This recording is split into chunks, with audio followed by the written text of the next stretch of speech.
ব্যবসা বাণিজ্য বিশ্লেষণ নিয়ে ডিবিসি নিউজের নিয়মিত আয়োজন তালিকায় স্বাগত জানাচ্ছি। আপনাদের সাথে আছে আমি রিফাত তাসনভা। গেল ৩ বছরে বেশি সময় ধরে দেশে উচ্চ মূল্যস্ফীতি বিরাজ করছে, সেই সাথে সাম্প্রতিক সময়ে আছে রাজনৈতিক বাস্তবতা।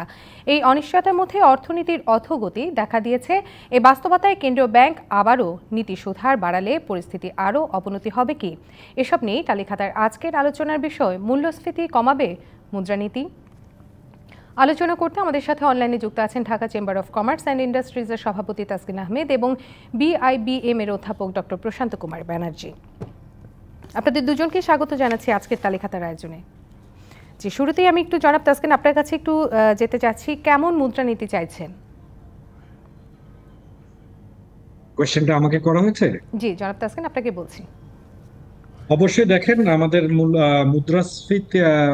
মুদ্রাস্ফীতি এই মুহূর্তে আমাদের সবচেয়ে বড় কনসার্ন। সরকারের কাছেও কনসার্ন, আমাদের কাছেও কনসার্ন যে কোনো মূল্যে মুদ্রাস্ফীতি কমিয়ে আনতে হবে। আমরাও শুনছি যে রিসেন্টলি সেন্ট্রাল ব্যাংক মুদ্রানীতি আর একটু কঠোর করবেন, যার মাধ্যমে ইন্টারেস্ট রেট আরো বেড়ে যাবে, ইটস এক্সপেক্টেড। এখন যে কোনো ইকোনমিতে মুদ্রানীতি আরো কঠোর করলে ইভেন্চুয়ালি মূল্যস্ফীতিটা কমে আসবে, এটাই স্বাভাবিক। এর সাথে সাথে ব্যবসা বাণিজ্যের গতিটাও কিন্তু কমে আসবে। সো এই মুহূর্তে আমরা যেটা বলছি যে আমাদের অর্থনীতিটাকে বেগবান করাটাও অতি জরুরি, কিন্তু তার সবচেয়ে ইম্পর্টেন্ট হলো মূল্যস্ফীতিটা। তো আমার কাছে মনে হচ্ছে যে রিসেন্ট পিরিয়ডে ইমিডিয়েটলি আমাদের মূল্যস্ফীতি হ্রাসের পিকচারটা পেতে কিছু মাস সময় লাগবে, এবং এটা ইমিডিয়েটলি দেখা যাবে না, কারণ অবশ্যই একটা রাজনৈতিক প্রেক্ষাপট মিলিয়ে একটা ভেরি আনফোরসিন এবং আনকমফোর্টেবল একটা সিচুয়েশনে আছে আমরা সবাই। সো এটা একটু সময় লাগবে, ৫-৬ মাস বলে আমি মনে করি। জি আমরা বুঝতে পেরেছি, কিন্তু জনাব প্রশান্ত এখানে আপনার কাছে একটু যেতে চাই। জনাব প্রশান্ত, এই পর্যায়ে আপনার কাছে একটু যেতে চাই যে ব্যবসা বাণিজ্যের গতি অনেকটাই কমে আসবে যেমনটি বলছিলেন জনাব তাসকিন। আপনি কি মনে করছেন কেমন মুদ্রানীতি হওয়া দরকার? Thank you very much. না, জনাব তাসকিন তো চমৎকার ভাবে বলেছে, মানে ওনার এক্সপেকটেশনও বলেছে আর কি হতে যাচ্ছে সেটাও বলেছে আর কি। এখন মুদ্রাস্ফীতি কন্ট্রোল কিন্তু এখন সরকারের বাংলাদেশ ব্যাংকের ফার্স্ট প্রায়োরিটি। কেন কেন প্রয়োজন আমরা সবাই বুঝতে পারি যে মুদ্রাস্ফীতি যদি থাকে আমি ফরেন ইনভেস্টরকে আনতে পারবো না, আমার ম্যাক্রো ইকোনমিক স্টেবিলিটি আমার থাকবে না। হয়তো স্বাভাবিকভাবে মনে হয় যেন আমার ইন্টারেস্ট বেড়ে যাচ্ছে, কিন্তু উৎপাদনের জন্য আরো উপকরণ আছে, র মেটেরিয়ালস আছে, তারপরে ম্যান পাওয়ার আছে। এখন মুদ্রাস্ফীতিতে যদি আমি প্রশ্রয় দিই তাহলে এই সমস্ত উপকরণের কস্ট গুলো কিন্তু বেড়ে যাচ্ছে। অতএব মুদ্রাস্ফীতিতে আমরা হয়তো কিছুটা স্যাক্রিফাইস করবো গ্রোথের ক্ষেত্রে, যেটাও আমাদের জন্য খুব শুভকর না, কারণ দেশের প্রত্যেক বছর অলমোস্ট 800,000 পিপল তারা they are joining in the job market, সেটাও আমাদের জন্য উপকর কোনো খবর না। কিন্তু তাতে প্রায়োরিটি লিস্টটা আমাদের কোনটা থাকবে? আজকে আবার একটা সাধারণ জনগণ তাকে খেতে দিতে হবে, ইন্ডাস্ট্রিয়ালদেরকে তাদের বিজনেসের সুগম ব্যবস্থা করতে হবে, ফরেন ইনভেস্টরদের উপরে আমাদের কনফিডেন্সের লেভেলটাকে আরো আপগ্রেড করতে হবে। সেক্ষেত্রে আমাদের মুদ্রাস্ফীতিকে প্রশ্রয় দেওয়ার তো কোনো অবকাশই জি নেই। জনাব প্রশান্ত, আমরা আমাদের আলোচনায় আবারও ফিরে যাব। জনাব তাসকিন, আমরাও ফিরে যাব, কিন্তু তার আগে আমরা একটু দেখে আসব সচিবালয়ে ব্রিফিং করছেন আইন উপদেষ্টা, আমরা সেখান থেকে একটু ঘুরে আসি। আমরা যেমনটা বলছিলাম যে মুদ্রানীতি আসলে কেমন হওয়া প্রয়োজন। আমি সেই কথাই বলছিলাম, অলমোস্ট আমার বক্তব্যে যেটা বলেছিলাম যে মুদ্রানীতি আমাদেরকে এখন ফার্স্ট প্রায়োরিটি হচ্ছে আমাদেরকে মুদ্রাস্ফীতিটাকে আমাদের করতে হবে। সেক্ষেত্রে হয়তো কিছুটা গ্রোথের ক্ষেত্রে আমরা হয়তো কিছুটা স্যাক্রিফাইস করি, এটা আমাদের জন্য সুখবর না। গ্রোথ না হলে আমরা এমপ্লয়মেন্ট জেনারেশন পাবো না, আমরা এক্সপোর্ট বাড়বে না, এবং বিদেশিদের চোখে আমাদের নেতিবাচক একটা প্রভাব হবে। কিন্তু প্রায়োরিটি লিস্টে হচ্ছে আমাদের মুদ্রাস্ফীতি কমাতে হবে।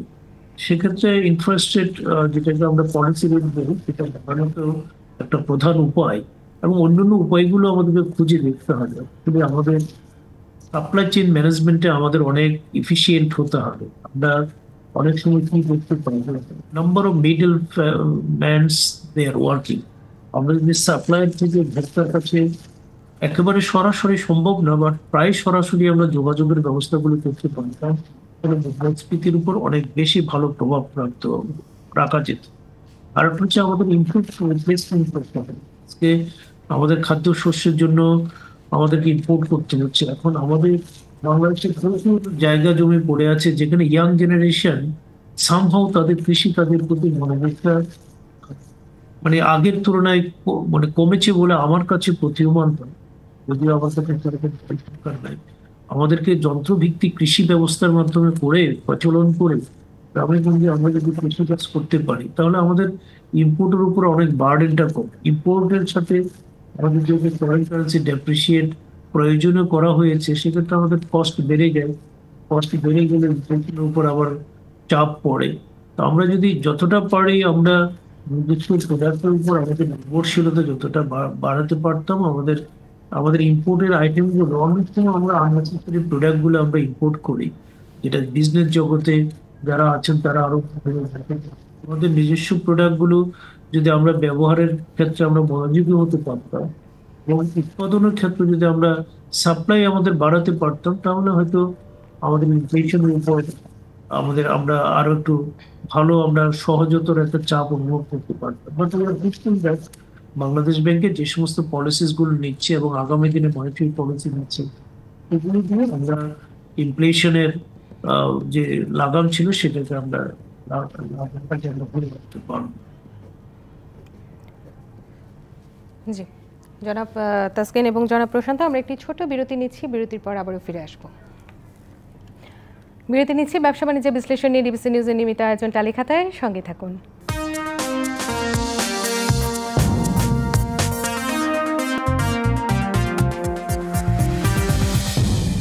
আবারও স্বাগত জানাচ্ছি ব্যবসা বাণিজ্যের বিশ্লেষণ নিয়ে ডিবিসি নিউজের নিয়মিত আয়োজন টালিখাতায়। আজকের আলোচনার বিষয় মূল্যস্ফীতি কমাবে মুদ্রানীতি। আলোচনা করতে আমাদের সাথে দুজন অতিথি যুক্ত আছেন। এই পর্যায়ে আমি একটু জনাব তাসকিন আপনার কাছে একটু চলে যেতে যাচ্ছি। আপনি কি মনে করছেন যে মুদ্রানীতি বাড়ানো হলে ব্যবসায়িক পরিবেশের উপরে কি ধরনের প্রভাব পড়তে পারে? দেখেন, আমাদের বাংলাদেশে আমরা যারা ব্যবসায়ী সাইড আছি এবং গভর্নমেন্টের যারা নীতি নির্ধারকরা আছেন, আমরা কেউই তো বাংলাদেশের বাইরের কেউ নয়। আমাদের প্রফেসর সাহেব রাইটফুলি বলেছেন যে ইনিশিয়ালি আমাদের বিজনেস বাড়ানোর জন্য মানে ওয়ার্কফোর্সের জন্য ডিমান্ড ক্রিয়েট করার জন্য এটা কিন্তু অবশ্যই একটা ডেট্রিমেন্টাল হবে। মুদ্রানীতিটা যদি কঠোর করা হয় এটা আমাদের ব্যবসা বাণিজ্যের জন্য খারাপ হবে। কিন্তু এই মুহূর্তে একসাথে সবকিছু যাওয়াটা তো ঠিক নেই। সবচেয়ে ইম্পর্টেন্ট হলো মূল্যস্ফীতিটাকে কমিয়ে আনা। এবং আমরা ব্যবসায়িক মহলদের তো বলবোই যে মানে যত ইজ অফ ডুইং বিজনেস করা যায়, but at this current moment আমরাও দেখছি না যে মুদ্রানীতি কঠোর করা ছাড়া সরকারকে মূল্যস্ফীতি লাঘব করে নিয়ে আসার আর কোনো উপায় শর্ট টার্মে নেই বলে আমরা মনে করি। এটার অবশ্যই একটা আমাদের গত সপ্তাহে আমাদের গভর্নর মহোদয়ের সাথে আমাদের মিটিং ছিলেন। উনি খুব আশাবাদী যে by middle of this year, June জুলাইয়ের মধ্যে এটা একটা সহনীয় পর্যায়ে 7% মধ্যে চলে আসবে এবং তারপর থেকে উনি আস্তে আস্তে মুদ্রানীতিটাকে সহজতর করবেন। তো সবকিছু মানে পুরোপুরি বা টোটাল সিচুয়েশনটা অ্যানালাইজ করলে আমার মনে হয় না সরকারের কাছে মুদ্রানীতি কঠোর করা ছাড়া এই মুহূর্তে কোনো উপায় আছে। বাট শর্ট ফলে এটা অবশ্যই ইকোনমির উপরে একটা অ্যাডভার্স এফেক্ট ফেলবে। যে সেক্ষেত্রে কি আপনি মনে করছেন যে বাজারে সরবরাহ বৃদ্ধির মাধ্যমে মূল্যস্ফীতি কিছুটা নিয়ন্ত্রণ করা যেতে পারে, কিন্তু সেটা কিভাবে?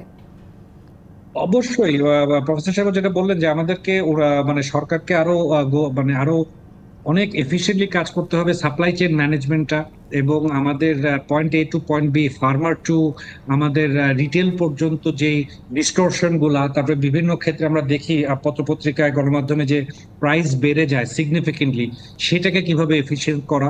এবং আমরা সর্ব জায়গায় যেটা বলছি যে কোনো বিজনেস কমিউনিটির সাথে কথা না বলে হুট করে ভ্যাট ট্যাক্স যেটা বাড়িয়ে দিল, এই জিনিসটা কিন্তু সরকার ক্লিয়ারলি অ্যাভয়েড করতে পারতেন।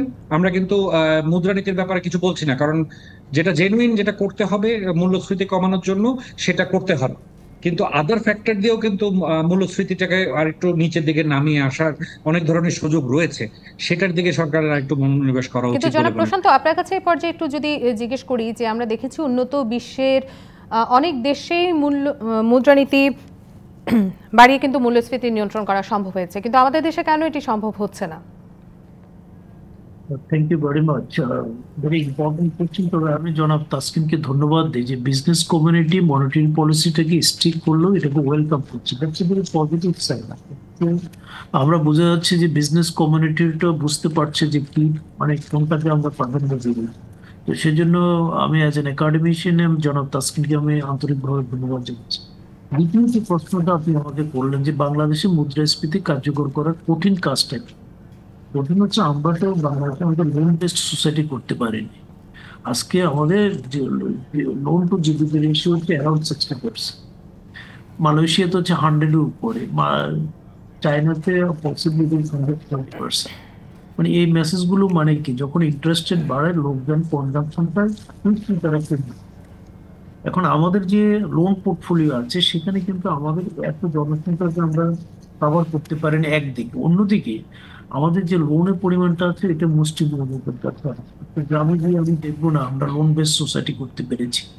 আমরা যদি লোন বেসড সোসাইটিটা করতে পারি তাহলে হতে পারছি যে মানুষজন নিজের ফরচুনটাকে নিজে চেঞ্জ করতে, সে ডিপোজিট রাখতেছে, লোন নিতেছে। এখন মানুষজনকে ব্যাংকে আমরা অনেককে নিতে পারিনি। আমরা যদি দেখতাম সবাই everybody is taking the loan for the মানে কনভেনশনের জন্য নিচ্ছে, তাহলে পলিসি রেট বাড়ার সাথে সাথে আমাদের সেটা কমে দিত। আরেকটা যেটা আমাদের একেবারে আমাদের যে মানে মূলে যে প্রবলেমটা, আজকে ব্যাংকিং সেক্টর আমাদেরকে শর্ট টার্ম লোনও দিচ্ছে, লং টার্ম লোনও দিচ্ছে। আমাদের প্রত্যাশাটা কি ছিল? Long term finance will be coming from the stock market আর bank will be giving the short term finance. এটা পৃথিবীর সহযোগ। এখন আজকে একজন বিজনেসম্যান অথবা ওমেন ব্যাংক থেকে টাকা নিয়ে ব্যাংক বলতে বাধ্য, ব্যাংকের কোনো অল্টারনেটিভ নেই, যেহেতু তারা শর্ট টার্ম ডিপোজিটের উপর নির্ভর করছে যে আপনি 5 বছরের মধ্যে এটা ফেরত দেবেন। এখন বাংলাদেশে আমরা যে বিজনেস এনভায়রনমেন্টে বাস করি সেখানে একজন বিজনেসম্যান আর ওমেন এই 5 বছরের ব্যবসা করে এই টাকাটা 100 কোটি টাকা বা 500 কোটি টাকা ব্যাংকে রিটার্ন করতে পারবে। তো এই লার্জ অ্যামাউন্ট অফ মানি কোথেকে আসা উচিত ছিল? ক্যাপিটাল মার্কেট থেকে, যেখানে তারা আস্তে আস্তে টাকা পাচ্ছে। এখন বাংলাদেশের অর্থনৈতিক উন্নয়নে পুরো চাপটা, ফাইন্যান্সিং এর চাপটা পুরো আমাদের। ব্যাংকে কিন্তু এখানে খুব উপায় নেই, কারণ তারা তো they are collecting the short term fund. তারা তো 5 বছরের জায়গায় 60 বছর যেতে পারে না, 8 বছর জি যেতে জনাব পারে। প্রশান্ত, আমরা একেবারে শেষ পর্যায়ে চলে এসেছি, কিন্তু তার আগে আমি জনাব তাসকিন আপনাকে একটু ছোট করে একটু বলবেন যে এতে কি বিনিয়োগের উপর কিংবা ব্যবসায়িক পরিবেশের উপর নেতিবাচক কোনো প্রভাব পড়বে কিনা এই জুন জুলাই পর্যন্ত? অবশ্যই পড়বে। এটার মধ্যে তো কোনো অলরেডি এটার প্রভাব পড়তে শুরু করেছে। আমাদের ব্যাংক ইন্টারেস্ট রেট 9% থেকে এখন প্রায় 14%-এর উপরে আছে। আমাদের গভর্নর সাহেব কিন্তু এর আগে মাস দুয়েক আগেও বলেছেন যে এটা আরো কিছু বাড়তে পারে।